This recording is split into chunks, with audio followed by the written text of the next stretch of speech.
As a business ஓனரா உங்களுடைய UPP யூஎஸ்பிலாம் என்ன அப்படின்றத நீங்க கண்டிப்பா தெரிஞ்சு வச்சிருக்கணும். ஆனா நிறைய பிசினஸ் ஓனர்ஸ்க்கு அதுக்கான கிளாரிட்டி இல்லாம இருக்கு.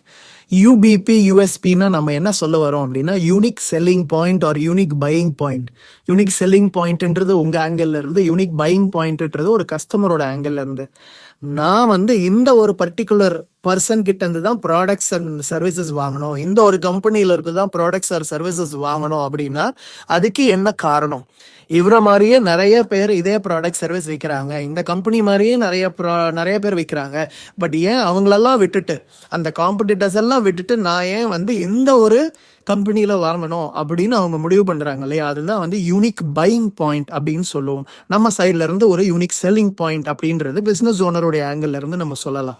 பட் இதுக்கான முக்கியமான காரணம் என்ன அப்படின்னா, ஏதோ ஒரு விஷயம் அவங்கள அட்ராக்ட் பண்றதுனால தான் நம்ம காம்படிட்டர்ஸ் கிட்ட போகாம நம்ம கிட்ட வராங்க.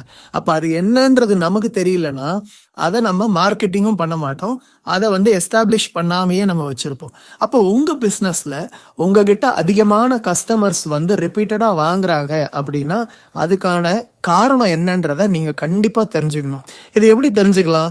அவங்க உங்களுக்கு சில டெஸ்டிமோனியல்ஸ் கொடுத்துருக்காங்க, இல்ல கூகுள் ரிவ்யூஸ் கொடுத்துருக்காங்க அப்படின்னா அதுல நீங்க போய் பாத்தீங்கன்னா சில எமோஷனல் வேர்ட்ஸ் எல்லாம் அதுல மென்ஷன் ஆயிருப்பாங்க.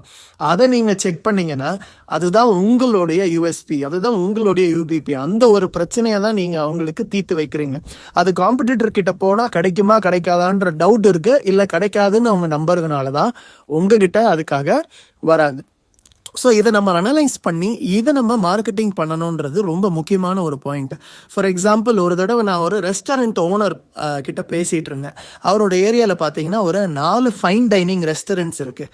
ஆனால் அவருடைய மார்க்கெட்டிங், அவருக்கு என்ன மார்க்கெட்டிங் பண்ணணும், என்னோட ஸ்பெஷாலிட்டி என்னன்றதுலேயே அவருக்கு கிளாரிட்டி இல்லாமல் இருந்தது.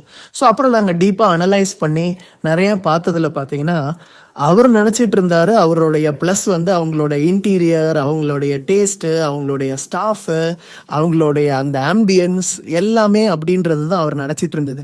பட் நிறைய ரிவ்யூஸில் நம்ம டீட்டெயிலாக பார்க்கும்போதும் அவங்களுடைய கிளைண்ட்ஸ் கிட்ட பேசி இன்ட்ராக்ட் பண்ணும்போதும் பார்த்தீங்கன்னா அங்கே இருக்கிற அந்த 4 ஃபைன் டைனிங் ரெஸ்டாரண்ட்டில் இங்கே மட்டும்தான் ஒரு proper parking facility with wallet parking அவைலபிளாக இருந்திருக்கு, மற்ற இடத்துல இல்லை. அதுவே அவங்களுக்கான ஃபுட்ஃபால்ஸ், அதாவது ஹை பேயிங் கஸ்டமர்ஸ், காரில் வர கூடிய கஸ்டமர்ஸ் அதிகமா வர்றதுக்கான ஒரு வாய்ப்பா இருந்தது. இந்த மாதிரி உங்க பிசினஸ்ல நீங்க நினைப்பீங்க இதுதான் எனக்கு முக்கியமான ஒரு பாயிண்ட், இதனாலதான் என்கிட்ட வராங்கன்னு. பட் வேற ஒரு காரணம் இருக்கலாம். அதை கண்டுபிடிச்சு அதை நல்லா மார்க்கெட் பண்ணுங்க. ஸோ உங்க யூஎஸ்பி என்னன்னு கமெண்ட்ல மென்ஷன் பண்றீங்களா?